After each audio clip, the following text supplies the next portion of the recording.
Un saludo a todos. Soy Claudio Perazo. Voy a tener a cargo la clase referida a soluciones integrales, concretamente al ajuste por inflación. Ustedes recuerden que el programa está separado en tres partes. En la primera parte se incluyen los conceptos generales, unidades 1 a 4. En la segunda parte, que es la parte en la que estamos, se trata la inflación y la información contable. Ustedes ya vieron unidades 5 y 6. Y ahora vamos a desarrollar los contenidos de la unidad 7.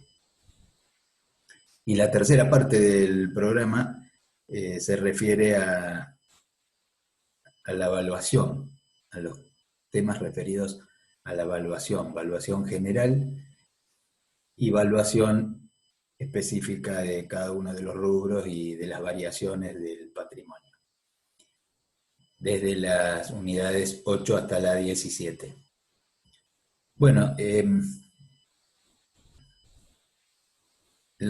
desarrollo de la unidad 7, que es la que vamos a dar, en la modalidad presencial está organizado para dos clases, de 3 horas cada una.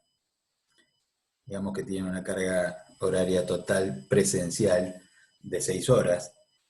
La carga horaria en la modalidad virtual seguramente va a ser menor. De todas maneras, el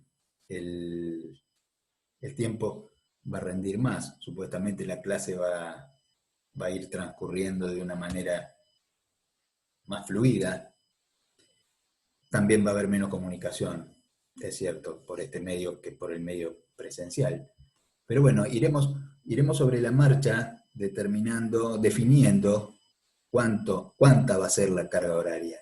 Vamos a ir separando en módulos las clases para que no superen 1 hora. Y bueno, y después vamos a ver qué cantidad de módulos son necesarios para abarcar todos los temas de la unidad 7.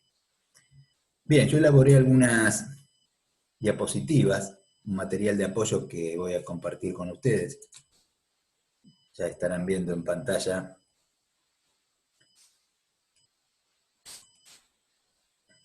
la primera de las diapositivas. Bueno, son clases de teoría, las que vamos a dar, las que voy a dar. Bien, la segunda parte, les decía, del programa es la inflación y la información contable, y nos vamos a ocupar de la unidad 7, que habla de las soluciones integrales.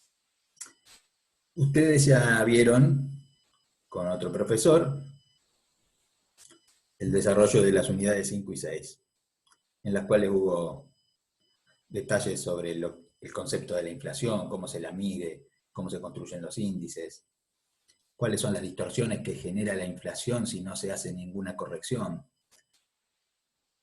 Distorsiones en la información contable, digo.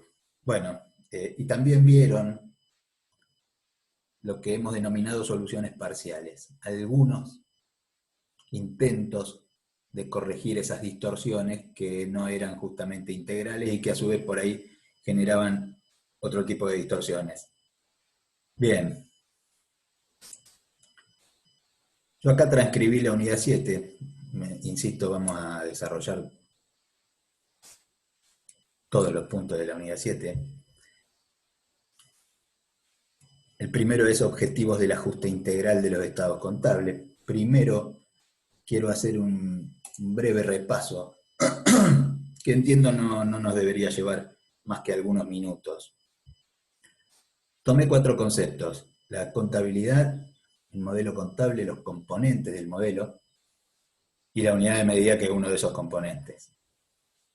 Bueno, cuando yo hablo del objeto sobre el que informa la contabilidad, me organizo por una cuestión mnemotécnica nada más, no tiene otra finalidad ni otro fundamento. Yo me organizo en 4 puntos, de los cuales acá transcribí los 2 primeros. La contabilidad informa sobre la composición y magnitud del patrimonio de un ente a fechas determinadas. Y también informa sobre las variaciones ocurridas entre una fecha y otra, variaciones cualitativas y variaciones cuantitativas. Bien, fíjense ustedes que yo acá estoy resaltando magnitud y cuantitativas. Ya me quiero adelantar un poco. Digo, la contabilidad mide, la contabilidad cuantifica e informa magnitudes y variaciones de esas magnitudes. Bueno, los otros dos puntos en los que yo organizo el objeto sobre el cual informa la contabilidad son los bienes de terceros, resumidamente, y algunas situaciones contingentes. Bueno, pero quedémonos con los dos primeros. Composición y magnitud del patrimonio a fechas determinadas, variaciones ocurridas entre una fecha y otra, entre las cuales están las variaciones cuantitativas.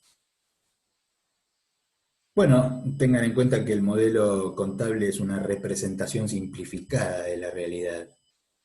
Es simplificada porque se basa en simplificaciones, valga la redundancia, se basa en supuestos referidos a esa realidad que pretende representar.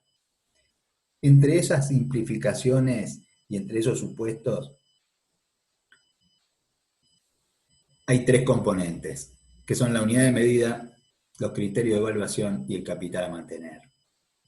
Y nos vamos quedando con la unidad de medida, que es el tema que nos ocupa. Por eso la unidad de medida, en definitiva, es el elemento que utiliza el modelo contable para medir, para lograr esas cuantificaciones sobre las cuales después debe informar y para medir las variaciones sobre las cuales después debe informar. Entonces digamos que la unidad de medida tiene como objetivo homogeneizar los componentes heterogéneos del patrimonio que componen el patrimonio del ente. Ustedes saben que dentro del patrimonio del ente hay dinero efectivo, bienes destinados a la venta, bienes de uso, intangibles, los derechos de los terceros, los derechos de los propietarios, las cuentas por cobrar, en dinero y en especie y en distintas monedas también. Bueno, en definitiva, esos componentes heterogéneos, a través del uso de la unidad de medida, se logra darles a esos componentes, se logra darles homogeneidad para poder acumularlos, para poder cuantificarlos, para poder medirlos. Bien, de manera que la unidad de medida es el tema acá, en esta unidad, ¿no? En la unidad, valga el juego de palabras, en el capítulo 7, el tema es la unidad de medida. Bueno, la unidad de medida puede ser monetaria o no monetaria. Adoptada la unidad de medida monetaria, que en nuestras normas contables, tanto en las legales como en las profesionales, después veremos que las hay de los dos tipos, digo, en las normas contables, la unidad de medida que se debe adoptar es según las normas contables, es la monetaria. Adoptada la unidad de medida monetaria, hay dos criterios extremos que ustedes ya vieron, esto es un repaso. La moneda heterogénea y la moneda homogénea son los dos criterios. El criterio de la moneda heterogénea, que era el de la contabilidad tradicional, ignora los efectos de la inflación y por lo tanto genera distorsiones en la información contable. Y el criterio de la moneda homogénea considera esos efectos y las corrige a las distorsiones. Bien. Ya vamos terminando el repaso. ¿Qué es la inflación? Bueno, ustedes ya lo vieron a esto. La inflación es el incremento sostenido y generalizado de los precios de los bienes y servicios de la economía. Dicho de otra manera, es la pérdida del poder adquisitivo de la moneda. En un contexto de inflación, a medida que transcurre el tiempo, los precios aumentan de manera generalizada. Pues lo que significa eso, ni más ni menos, es que la moneda compra cada vez menos. Bueno, nosotros definimos así la inflación, a la inflación. No entramos a determinar cuáles son las causas, mucho menos pretendemos corregirlas, para nada. Para la contabilidad la inflación es un dato que tiene efectos sobre el patrimonio de un ente, puede tener efectos, y tiene efectos sobre las mediciones contables, y por lo tanto hay que tenerla en cuenta. Acá lo que vamos a ver es cómo la vamos a tener en cuenta. Bueno, y dijimos que justamente que el criterio de moneda heterogénea generaba distorsiones que eran corregidas por el otro criterio que estaba en el otro extremo. Acá en el medio dijimos, hubo soluciones parciales que algunas se aplican todavía. Pero bueno, moneda heterogénea genera distorsiones. Moneda homogénea las corrige. ¿Cuáles son esas distorsiones? También las vieron. Yo las resumo en dos. La primera es falta de homogeneidad en las mediciones. Ya lo mencionamos. ¿Por qué? Y porque las partidas en realidad, las cuentas. Si se adopta el criterio de moneda heterogénea, muestran saldos que son la consecuencia de la acumulación de mediciones que van a estar expresadas en monedas de distinto poder adquisitivo conforme hayan sido efectuadas en distintos momentos. Digo, si en un contexto de inflación, a medida que transcurre el tiempo, la moneda va cambiando su poder adquisitivo, concretamente va disminuyendo si hay inflación. Bueno, entonces las mediciones efectuadas con esa moneda en los distintos momentos arrojarán mediciones que están expresadas en moneda de poder adquisitivo distinto. Esa es la primera distorsión. Esos saldos de esas cuentas, que son la consecuencia de la acumulación de mediciones que están efectuadas en monedas de distinto poder adquisitivo, esos saldos, digo, no tienen significado válido. Yo resumo al primer gran conjunto de distorsiones en que hay falta de homogeneidad en las mediciones. Se logran mediciones que están en monedas de distinto poder adquisitivo, incluso se obtienen saldos que no están en moneda de poder adquisitivo en ningún momento porque son la acumulación de mediciones efectuadas en varias monedas, o mejor dicho, en una moneda que ha tenido distintos poderes adquisitivos. Falta de homogeneidad, resumámoslo. La segunda distorsión, siempre hablando del criterio de moneda heterogénea, la segunda distorsión es que la contabilidad no reconoce, no cuantifica y no expone el resultado que puede haber obtenido el ente a causa de la inflación. Digo puede haber obtenido porque ya veremos, eso dependerá de cómo esté conformado el patrimonio del ente.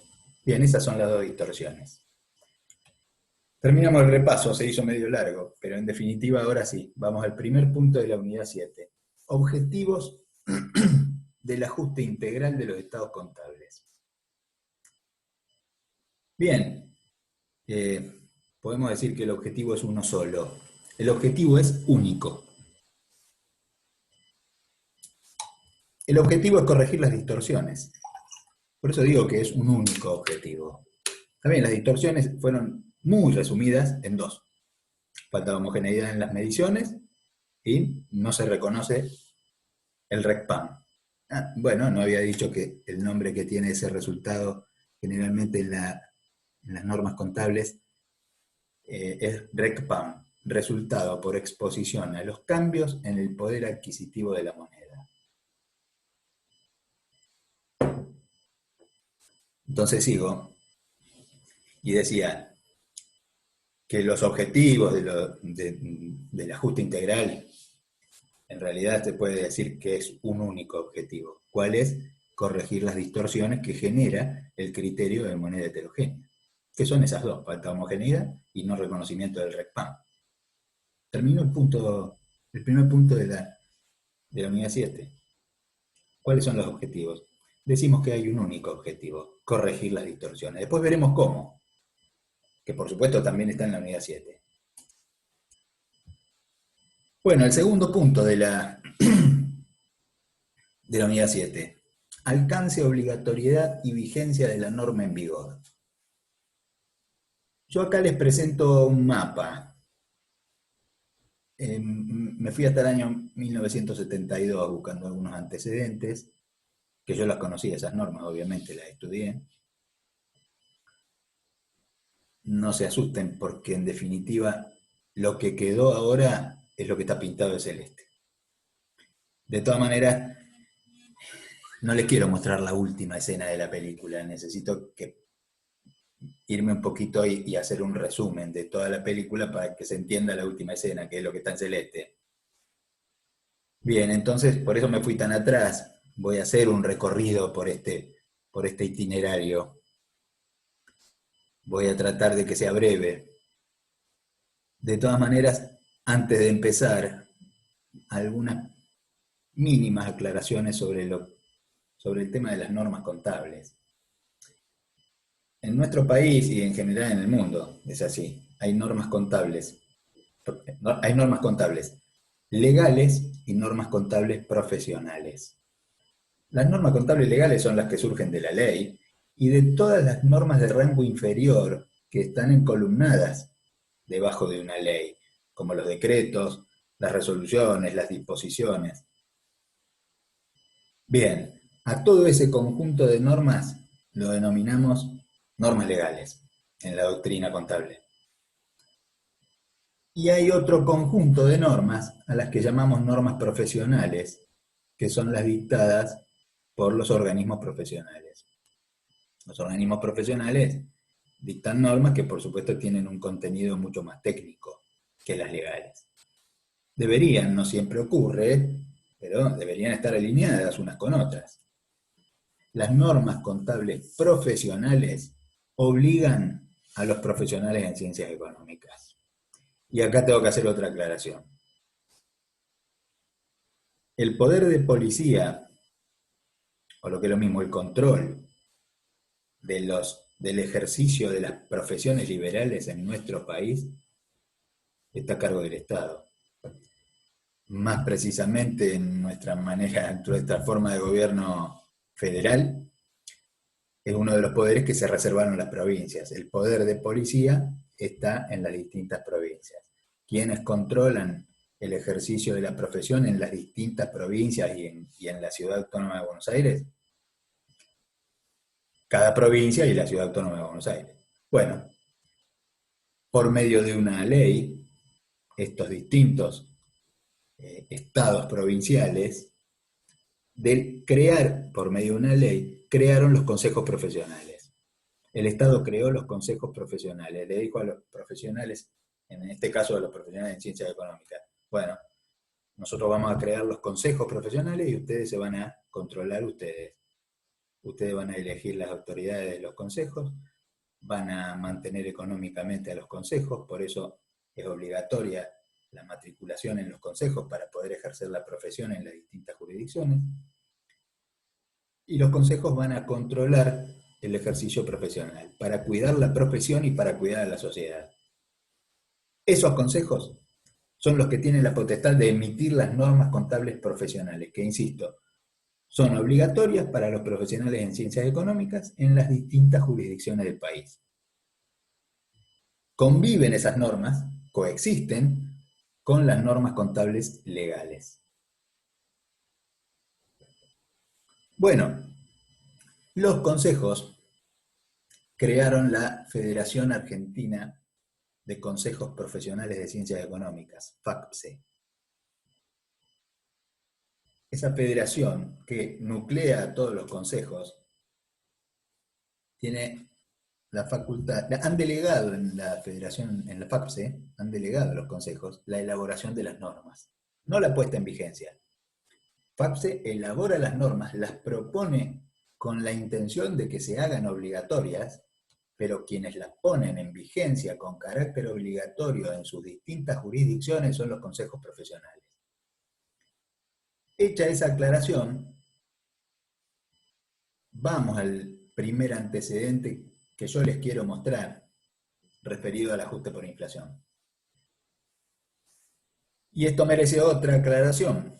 Así como hay consejos profesionales cuya afiliación, que se llama matriculación, es obligatoria para los profesionales, uno está obligado a matricularse en los consejos y a pagar la matrícula para ejercer la profesión.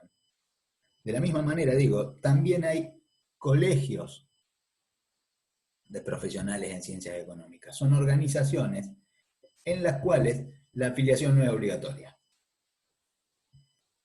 De la misma manera que los consejos crearon la Federación Argentina de Consejos Profesionales, los colegios, hace bastante tiempo, crearon la Federación Argentina de Graduados. De la misma manera que FAPSE es una organización de segundo orden porque nuclea a otras personas jurídicas, la Federación de Colegios también es una organización de segundo orden que nuclea a los colegios. Fundamental la diferencia, los consejos son de matriculación obligatoria para los profesionales y los colegios no. Pero lo cierto es que dentro de la Federación de Colegios funcionaba el Instituto Técnico de Contadores Públicos, el ITCP, que en esa época era un organismo técnico profesional muy importante que elaboraba normas. No eran obligatorias las normas, pero ese organismo, que dependía de la Federación de Colegios, elaboraba normas, y eran normas de un contenido técnico elevado, a tal punto que elaboran en 1972 el dictamen 2, y en algunos consejos ese dictamen 2 después se puso en vigencia con carácter obligatorio, porque en definitiva los consejos adoptan la norma técnica con carácter obligatorio que consideren más pertinente. En aquel momento el Consejo de Capital Federal había adoptado el dictamen 2. Bueno, digo, ahora sí, rápido, despeguemos de esto. Es el primer antecedente que les muestro. El dictamen 2 establecía la metodología de ajuste integral y fue obligatorio en CABA, por ejemplo, bueno, Capital Federal en aquel momento. Bien. FAPSE, en el año 76, emitió la resolución técnica 2, que insisto, cualquier norma es obligatoria si cada consejo la adopta y la hace obligatoria. Bien, también establecía una metodología de ajuste por inflación, tenía obviamente muchas similitudes con el dictamen 2. No están pintadas de celeste porque hoy no rigen. En 1983, la ley 22.903 modificó a la ley de sociedades, la ley general de sociedades que todavía rige hoy con ese número, con el número 19.550. Digo, la ley 22.903 modificó el artículo 62 de esa ley. Ese artículo 62, como fue modificado en aquel momento, así rige hoy. ¿Qué dice el artículo 62? Que los estados contables para las sociedades se deben elaborar en moneda constante. No hay ninguna duda de que la ley se está refiriendo a moneda homogénea. Así lo interpretó la doctrina y no hay discusiones sobre el tema. O sea que la ley de sociedades obliga a las sociedades a elaborar estados contables ajustados por inflación. Bueno, en el año 84, FAPSE elaboró la RT6, que se puso obligatoria en todos los consejos del país, que establece la metodología del ajuste por inflación. APORI es ajuste por inflación. Digamos que la RT6 reemplazó a la RT2. La RT6 rige hoy. Ha tenido cambios, pero rige hoy. Bueno, en el año 91 salíamos de una hiperinflación. En julio del 89, agosto del 89, la inflación era cercana al 200%, lo que al principio del mes costaba 100, a final del mes costaba 300. 200% de inflación, 196% de inflación. Bueno, estábamos saliendo de esa hiperinflación, se emite una ley, la 23928, que se conoció como Ley de Convertibilidad. Esa ley en el artículo 10 prohibía las indexaciones, prohibía ajustar los contratos, pretendía, creo yo, sin tener un análisis muy profundo del tema, pretendía frenar la inercia inflacionaria que traíamos. Bien, en el año 95 el decreto 316 interpreta en su artículo 4 que aquel artículo 10 de la ley de convertibilidad había derogado el artículo 62. Dicho de otra manera, el decreto 316 del año 95 interpretaba y por lo tanto disponía que el ajuste por inflación ya no se debía aplicar, porque el artículo 10 había derogado el artículo 62 de la ley de sociedades. Bueno, ese decreto, que obviamente es emitido por el Poder Ejecutivo, instruía a todos los organismos de control para que no aceptaran estados contables ajustados por inflación.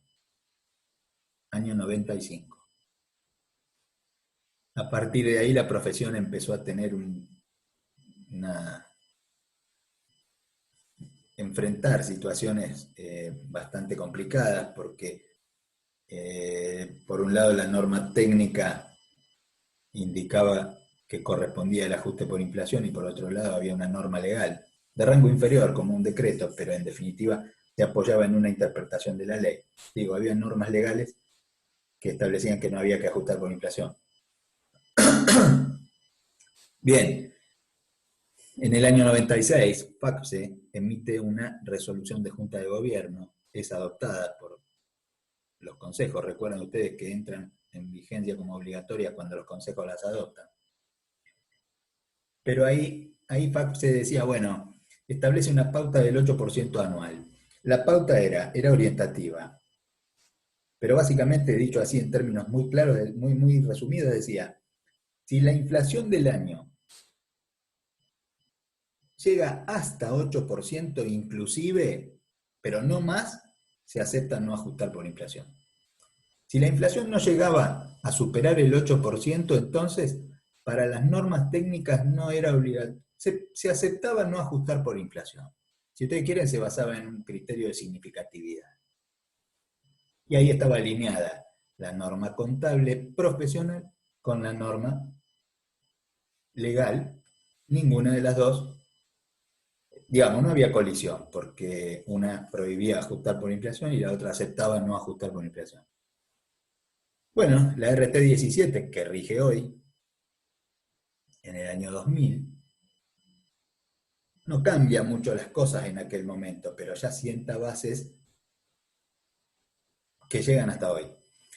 La RT 17 establece en aquel momento, si hay inestabilidad, se aplica la RT 6, por lo tanto se ajusta por inflación. Si no hay inestabilidad, se admite no ajustar. Casi lo mismo que se venía diciendo antes. Pero la novedad es que en esa RT 17 se establece en aquel momento, año 2000, que FACSE iba a monitorear la economía y FACSE se iba a expedir e iba a decir a los colegas si había estabilidad o no. Porque si no había estabilidad, había que ajustar. Bien, entonces ahí inmediatamente y con vigencia a partir del mismo día en que se había sancionado la RT 17, la resolución de Junta de Gobierno 229, año 2001, de FACSE, establece que, de acuerdo al análisis que efectuó en ese momento, había estabilidad. Si había estabilidad, seguíamos alineados con el decreto 316. No se ajustaba por inflación. Eso duró poco, porque en el año 2002 FACSE reconoció que había inestabilidad. Los análisis de la situación económica del país arrojaban eso.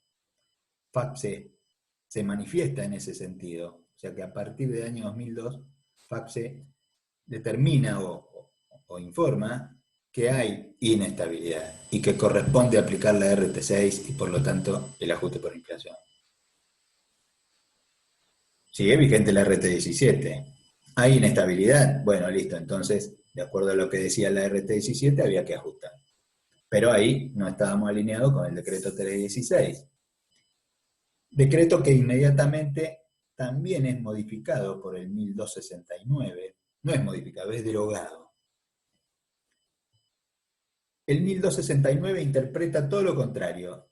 Por decirlo de alguna manera, la norma legal ahora se pone en línea con la norma profesional. ¿Por qué? Porque dice que no, que el artículo 10 de la 23.928, que seguía vigente, no derogaba el 62. Dicho de otra manera, la prohibición de indexar no alcanzaba al ajuste por inflación de los estados contables. Por lo tanto, el artículo 62 estaba vigente. De nuevo, año 2002, Norma contable, decía hay inestabilidad, por lo tanto hay que ajustar. Norma contable profesional, digo.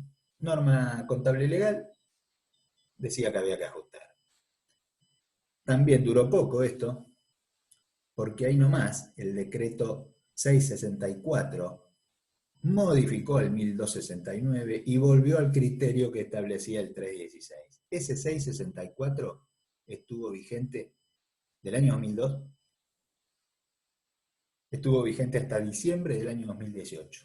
El decreto 664 modificó el 1269, o sea que el 1269 es el que llegó hasta hoy, hasta el año 2018, con la última modificación que había tenido en el 2002. ¿Qué decía? El 1269, última versión, que no se podía ajustar porque efectivamente el artículo 10 había derogado el 62.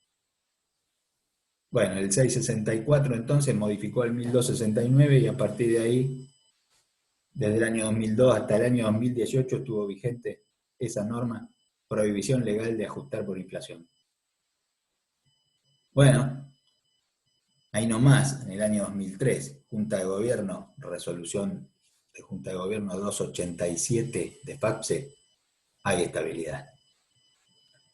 Al decir FAPSE que había estabilidad, no hacía falta ajustar y otra vez, la norma contable aceptaba no ajustar. En realidad no aceptaba no ajustar, porque la RT 17 del año 2000 había dicho, si no hay estabilidad, perdón, si no hay inestabilidad no se ajusta. O sea, hay estabilidad, no se ajusta. Listo. Hay estabilidad, dijo la 287, no se ajusta. Alineados otra vez con la prohibición de ajustar por inflación según la norma legal. Norma legal y norma profesional, año 2003, de ahí para acá, no se ajustaba por inflación. En el año 2013, la RT39, que rige ahora, modifica la RT17, también modifica la 6, en algunas cuestiones que ahora no vienen al caso, pero bueno, modifica la RT17 y en definitiva la versión de la RT17 que llega hasta ahora es la versión con las modificaciones de la RT39. ¿Qué estableció la RT39? O mejor dicho, ¿qué establece la RT17 a partir de la reforma del año 2013? Quita el compromiso de FAPSE de monitorear si había estabilidad o no la había. Quita esa y quita esa obligación, digamos. Y agrega una pauta, agrega varias pautas, que son cualitativas, la mayoría de ellas, pero hay una que es cuantitativa, que es la pauta del 100% acumulado en 3 años. ¿Qué decía y qué dice hoy esa pauta? La RT17, insisto, hoy tiene una redacción que se ajusta a la última modificación, que es la del año 2013. Sigue manteniendo el criterio de que si hay inestabilidad se ajusta y si hay estabilidad no se ajusta. Pero ¿cómo se define si hay estabilidad o hay inestabilidad? Porque ya a partir de ahí FAPSE ya no monitorea la economía para decir si hay o no hay estabilidad.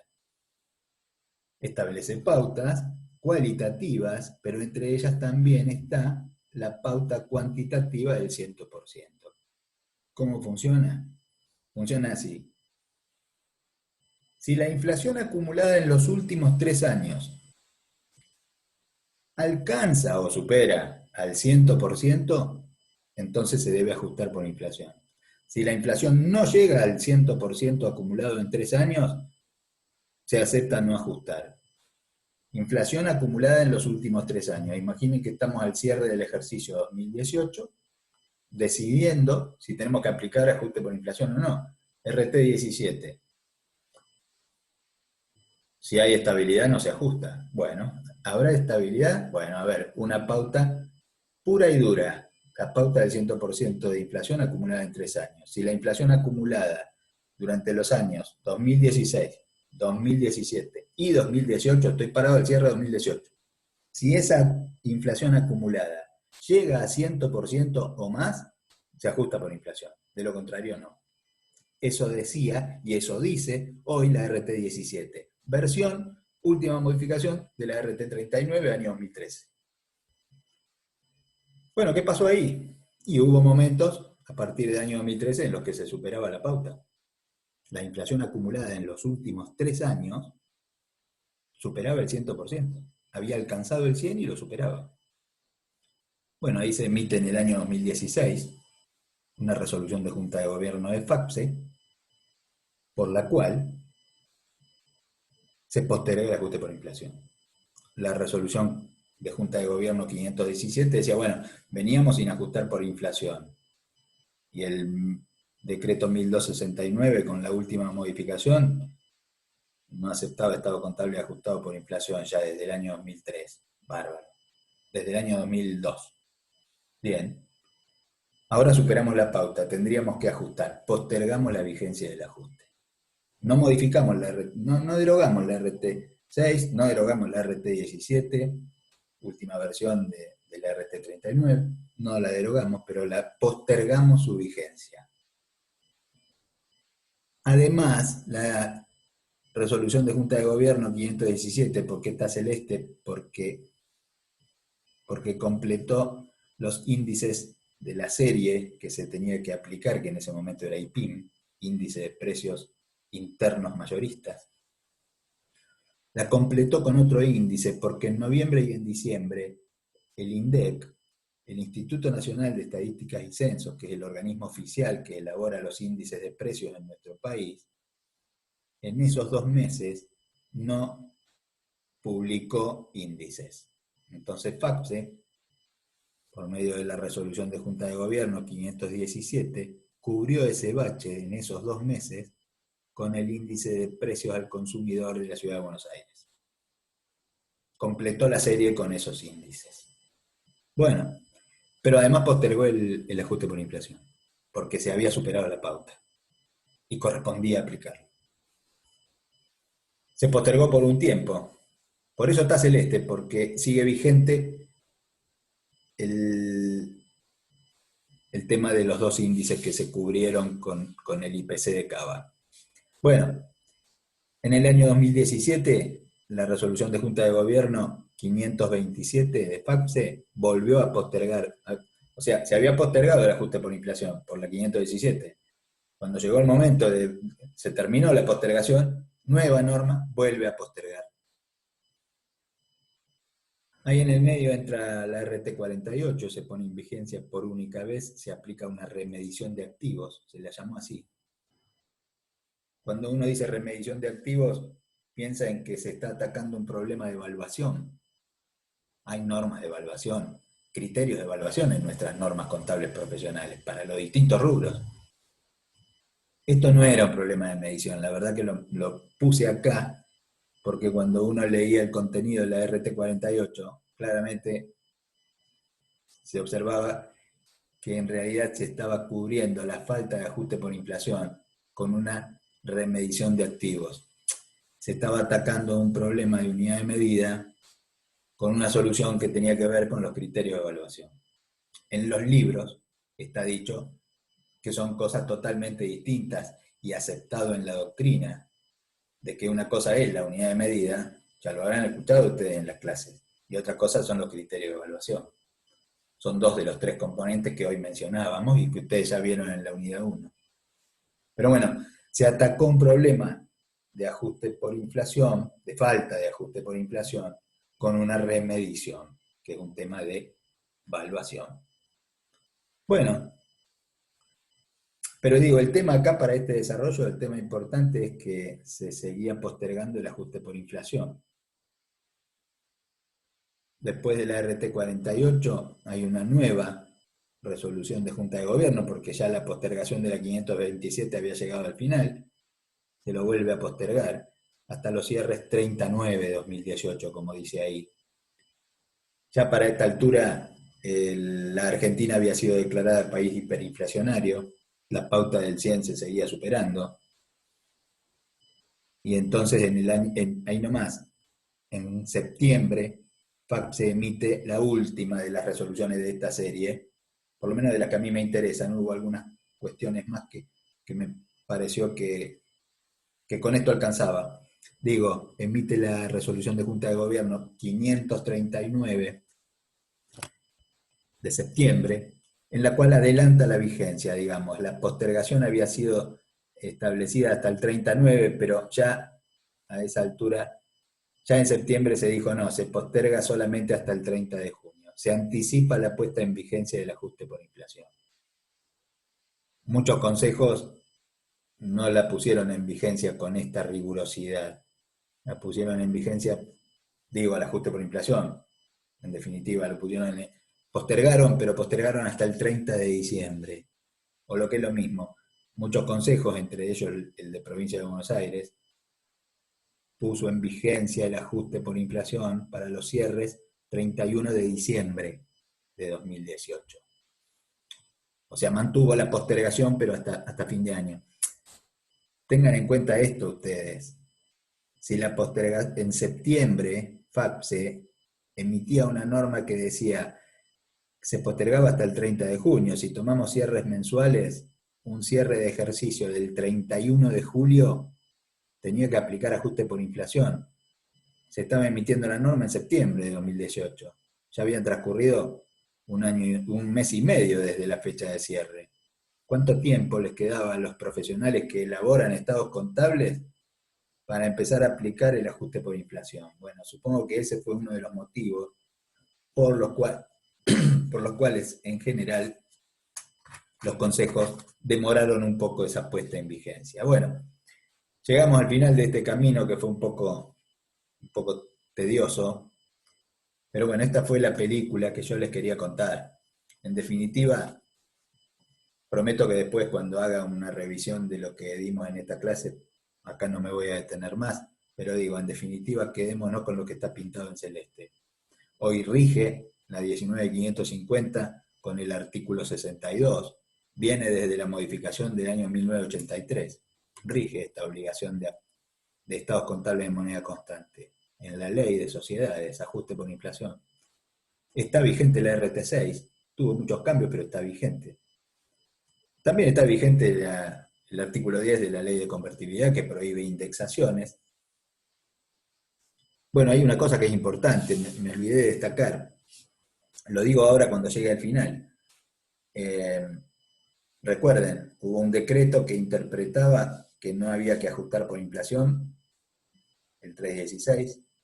La norma contable profesional se adaptó aceptando que si no se superaba la pauta del 8 no se ajustara.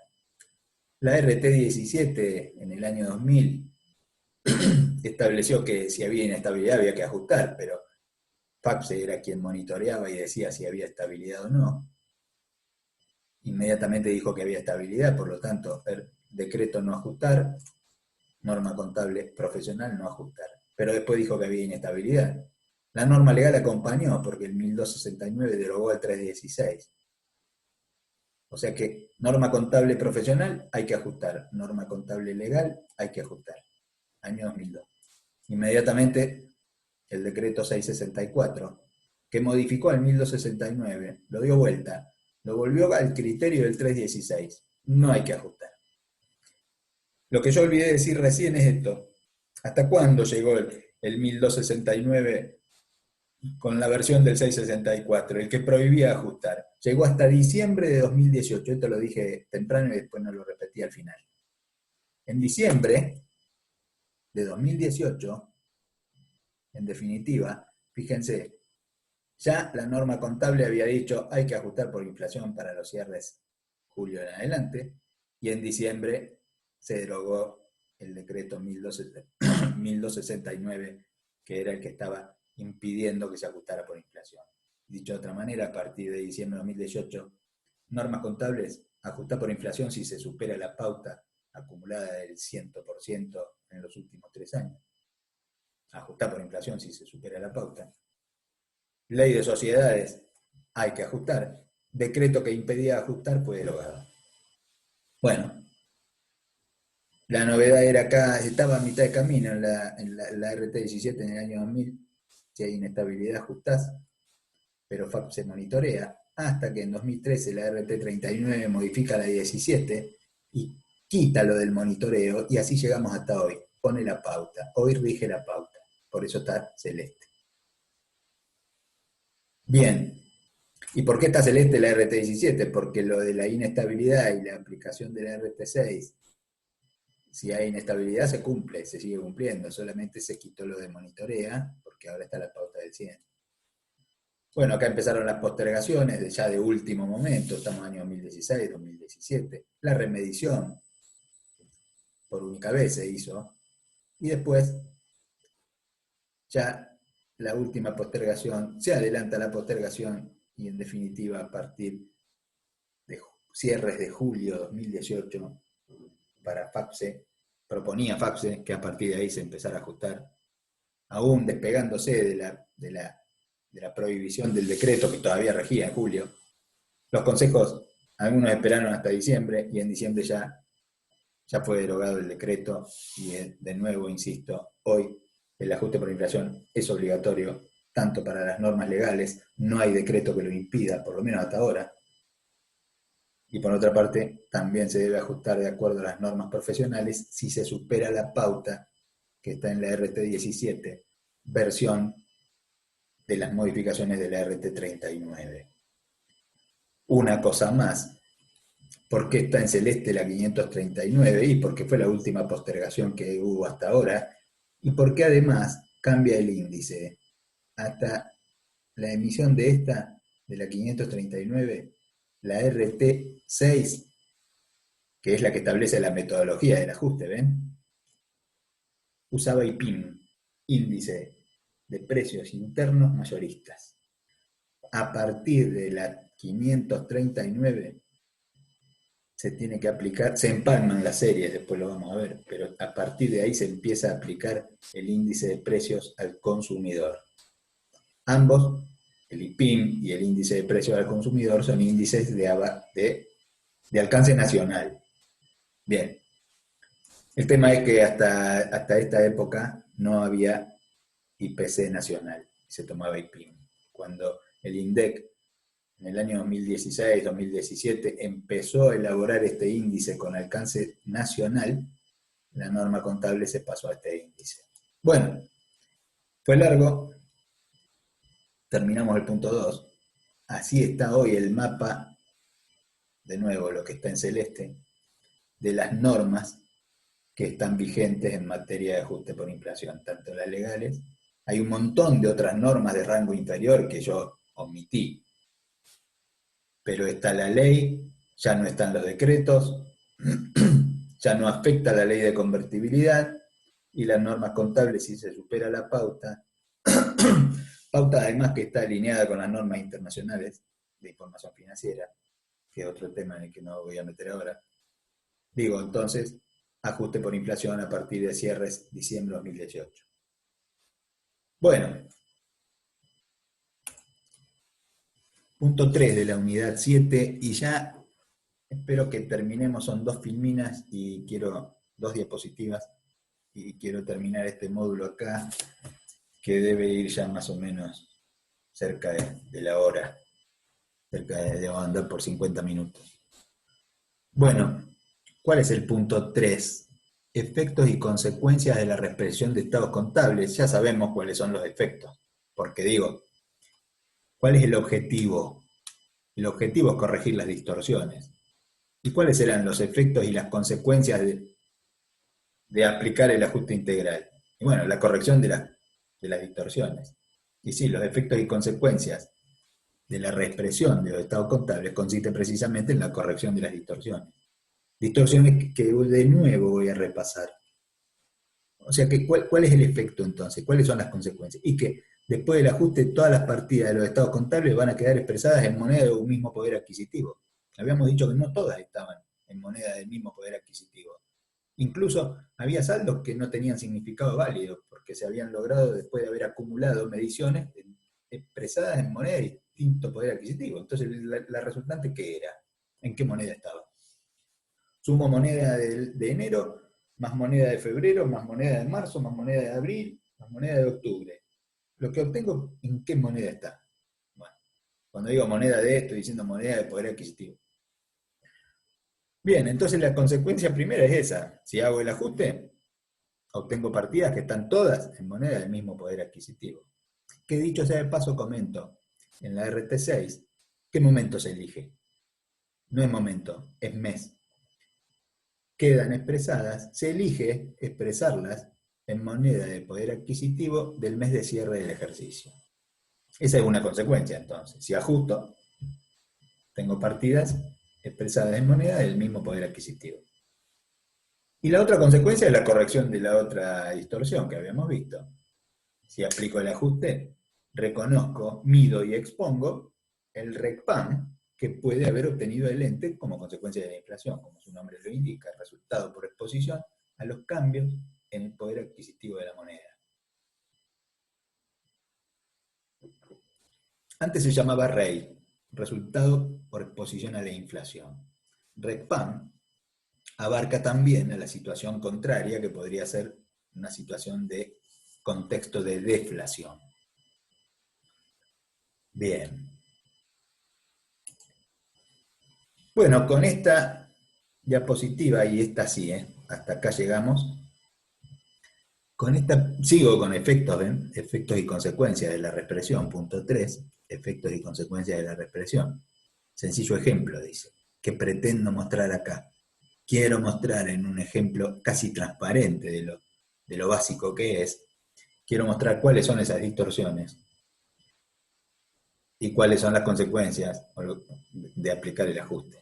O sea, cómo se corrigen. Bueno, arranco con un estado de situación patrimonial al inicio del ejercicio. Hay caja 100, viene de cambio 100, capital 200. No hay resultados acumulados, es muy sencillo. Para que no haya duda, el modelo que estoy adoptando arriba, porque después está el cierre, y está la situación patrimonial al cierre, y estado de resultados al cierre. Lo que está arriba es modelo de moneda heterogénea, valuación a valores de costo histórico y capital a mantener financiero. Abajo el mismo modelo, pero no moneda heterogénea, sino moneda homogénea. La inflación en el ejercicio fue del 5%. O sea, la inflación fue del 5% y en un caso la ignoro. En la parte de arriba, moneda heterogénea, la ignoro. ¿Qué obtengo cuando ignoro la inflación? Bueno, al cierre del ejercicio no ocurrió ningún hecho económico que generara ningún resultado, ninguna variación patrimonial. Lo único que hubo fue un 5% de inflación, pero el ente no hizo nada. Moneda heterogénea llegó al cierre del ejercicio con 100 pesos en caja, viene de cambio 100, capital 200 y estado de resultado vacío, no hay nada. El estado de situación patrimonial al cierre es idéntico al del inicio. Resultados no hay. Moneda heterogénea. Ahora vamos a ver cuál sería el estado de situación patrimonial al cierre si ajustáramos por inflación. Bueno, primera regla que ya voy anticipando, después vamos a ver cómo se hace el ajuste, pero primera regla. Hoy ya les dije, elegimos que todas las partidas queden en moneda de poder adquisitivo del mes de cierre. Lo que tengo que hacer es mirar en el estado de situación patrimonial elaborado en base a la moneda heterogénea y ver cuáles son las partidas que no están en moneda de cierre,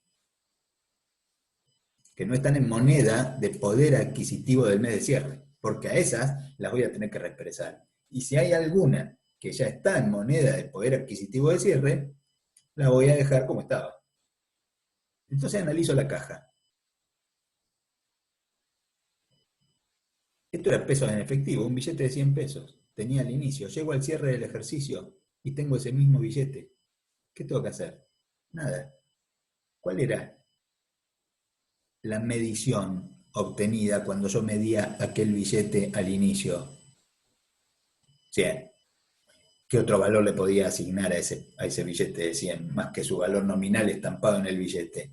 Bueno, pero ¿qué poder adquisitivo tenía? Y bueno, tenía un poder adquisitivo que era el poder adquisitivo del mes de inicio.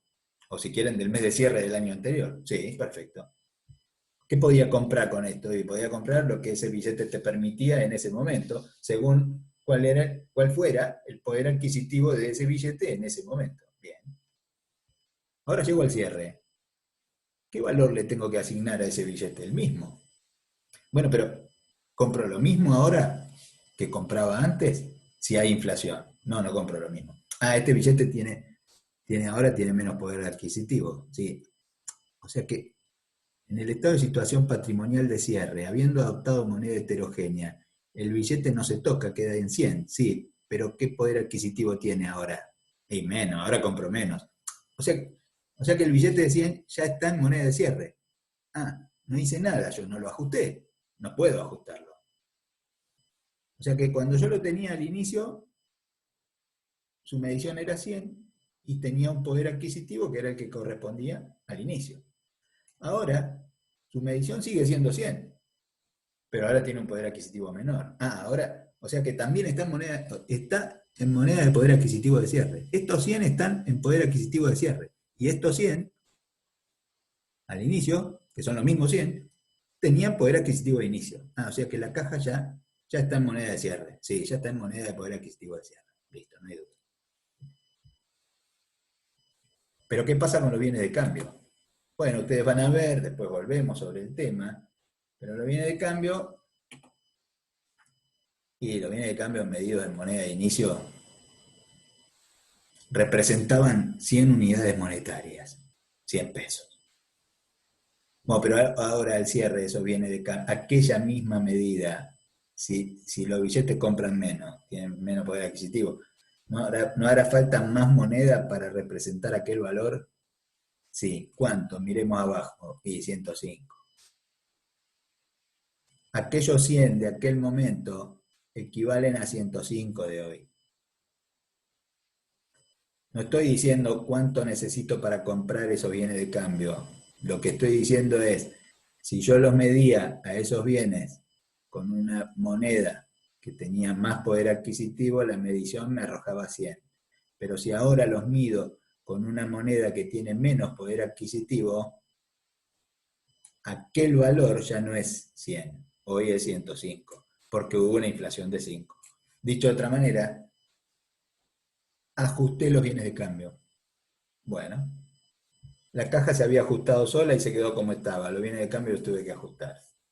Bien. Vamos al capital, pasa lo mismo. En el modelo de mantenimiento de capital financiero, si yo tengo en cuenta los efectos de la inflación, debería razonar así. Si yo hago de cuenta que no hay inflación, ¿cuánto capital tengo que mantener para no perder? 200. Bueno, es lo que puse acá. Pero si hay inflación, ¿cuánto capital debo mantener medido en pesos? Si no quiero perder, con una inflación de 5%, si yo al inicio tenía 200, arranqué con 200. Yo para no perder tendría que tener 210. Los 200 incrementados en un 5%. El 5% de 200 es 10. A ver si se entiende. Para mantener la capacidad adquisitiva, el poder de compra de estos 200, para no perder, yo tendría que mantener 210. ¿He logrado mantener 210? No, mantuve 205 nada más.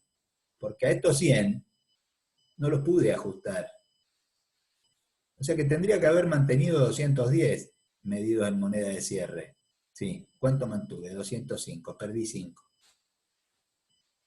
Al haber ajustado por inflación solo los bienes de cambio y el capital, pongo en evidencia que he perdido 5.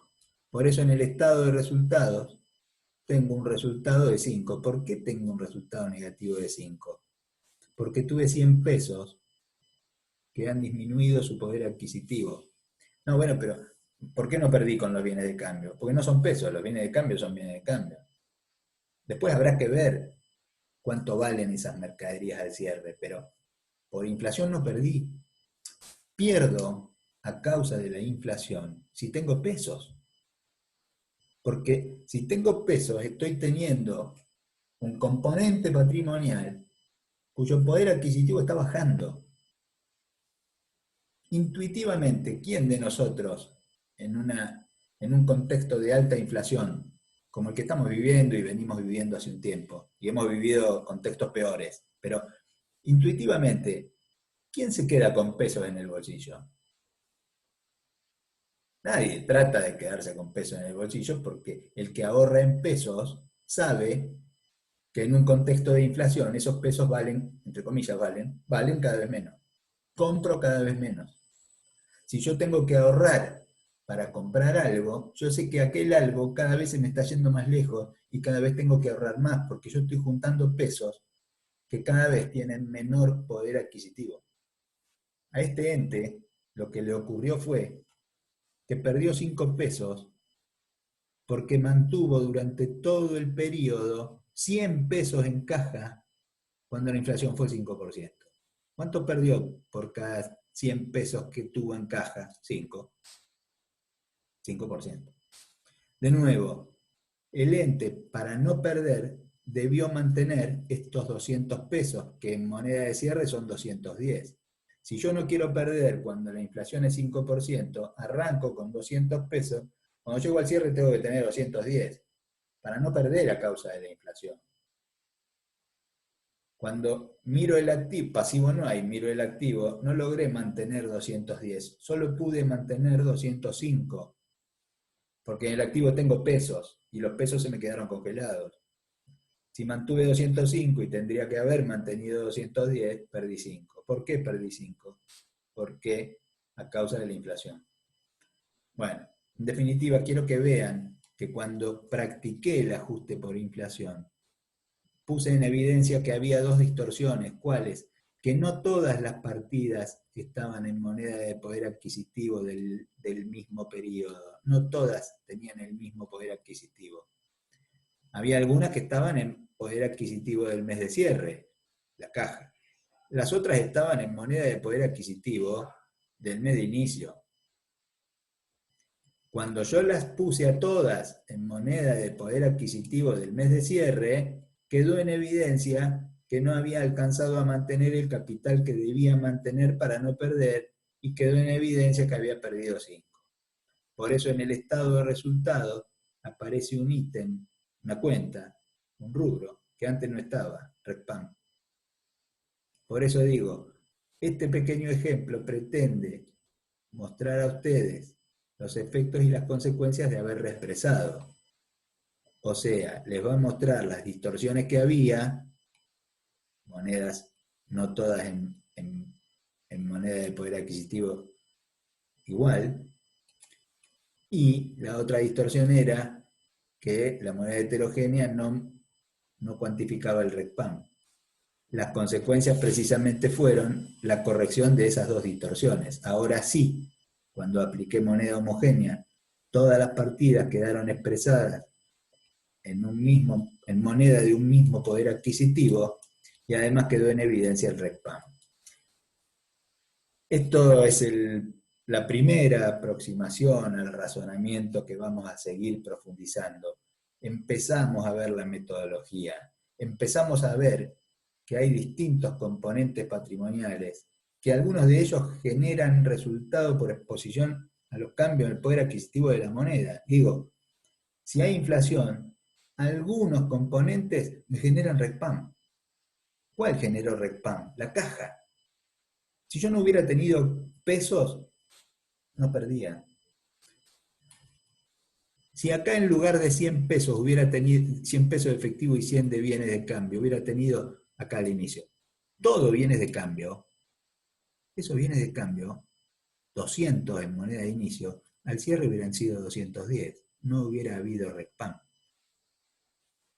Con esto estamos viendo además lo que decía hoy, algunas partidas generan RECPAM.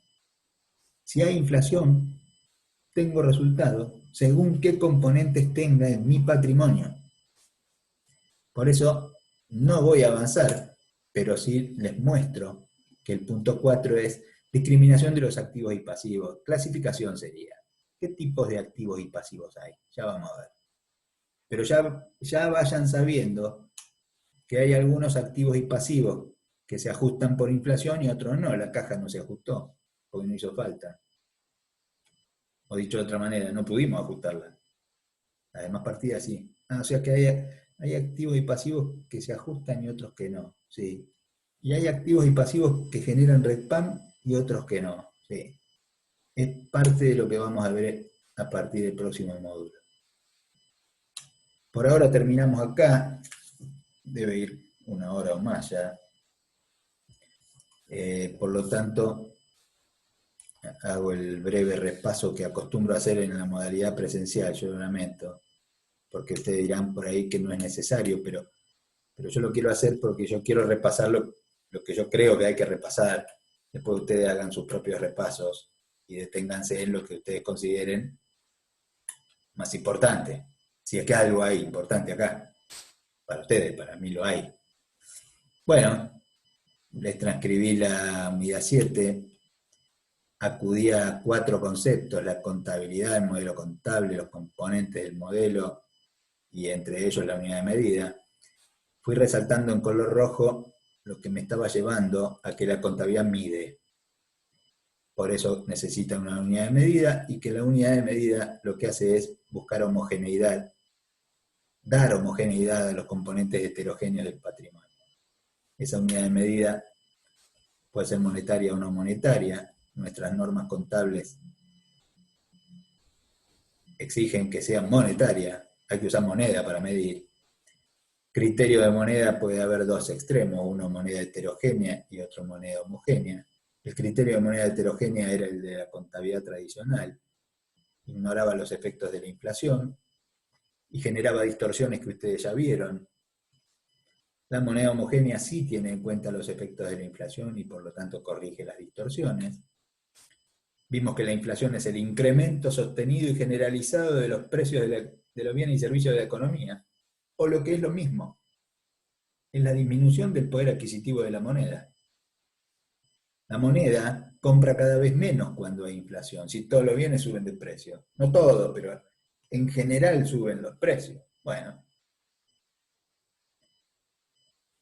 claro, cuando hay inflación, si se ignoran sus efectos, la información contable que se obtiene está distorsionada. Las 2 distorsiones: falta de homogeneidad en las partidas, en las mediciones de las partidas, saldos de las partidas que no tienen significado válido, porque no están en ninguna moneda. No están en moneda de poder adquisitivo de un periodo, de un momento. Están en una mezcla. La cuenta ventas. Sumo la venta de enero, más la de febrero, más la de marzo, más la de abril, llego a un saldo, que es la consecuencia de haber sumado mediciones, todas ellas formuladas en monedas de distinto poder adquisitivo. Lo que obtuve en moneda de poder adquisitivo, ¿de cuándo está? No se sabe, no hay una definición, no tiene validez. Primera distorsión, falta de homogeneidad en las partidas, resumámosla. Segunda distorsión, no muestra el REDPAM. Digo, las 2 distorsiones de la moneda heterogénea son las que corrige la moneda homogénea. ¿Cuáles son los objetivos entonces de ajuste por inflación? Corregir, podemos decir que el objetivo es uno, que es corregir las distorsiones. Acá vimos este mapa, prometí que no iba a reiterarlo, no lo hago. Sepan que lo celeste es lo que está hoy y que hay un montón de otras normas, pero que esto sería algo así como lo básico. Lo que les permite saber que desde diciembre, cierres de diciembre de 2018 más o menos en adelante, se ajusta por inflación, porque lo dicen las normas legales y también las normas contables profesionales, en la medida que se supere la pauta de la RT 17, año 2000, versión RT 39, año 2013. Bien. Recuerden además que se aplicaba IPIM, índice de precios internos mayoristas, y a partir de la resolución de Junta de Gobierno 539, alguna norma más posterior debe haber, pero se pasó a IPC, índice de precios al consumidor. Bueno. Efectos y consecuencias, ya sabemos que los efectos y consecuencias son justamente el cumplimiento del objetivo, que es la corrección de las distorsiones. Y llegamos a este ejemplo en el cual pretendemos mostrar una primera aproximación a lo que es la metodología del ajuste integral. Consiste en ajustar algunas partidas de los estados contables, las que están en moneda de poder adquisitivo que no es el de cierre, que no es el del mes de cierre, se ajustan algunas, las otras ya están en moneda de poder adquisitivo de cierre, y con eso, como consecuencia de ese ajuste, queda en evidencia además si hay o no hay un RECPAM, que en este caso lo hubo. Ese RECPAM fue generado porque tuvimos 100 pesos en caja durante un periodo en el cual la inflación fue 5%. Perdimos 5 pesos. Bien, llegamos hasta acá. Acá termina este primer módulo. Va a haber otros para que podamos agotar todos los puntos de la unidad 7. Bueno, ahora interrumpo acá el compartir pantalla y retomamos en unos minutos.